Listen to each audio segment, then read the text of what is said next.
every year Playground does a math night where they get visiting professors from the MSRI to come and talk about some mathematical topic, and that becomes our prompt. So this year we got all these lectures on randomness, and that became the coin flipping in this story.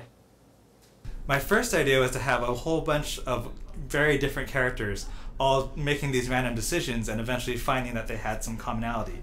And one of the characters that I thought of was having a librarian who was in this sort of cage of her own making.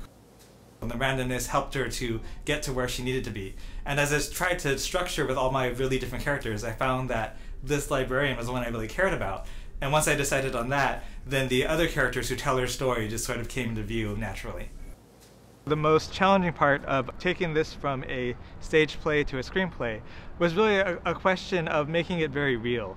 In the original play, I think the stage direction just said that you have a stage that's divided into two parts with very little instruction about what those two parts were or what the relation between those two parts were going to be. And a lot of it was left to the audience to just fill in the blanks of what was happening there. Which I think was fine for the play, but would not work for the movie. So a lot of it's been a question of, well, where are these kids meeting?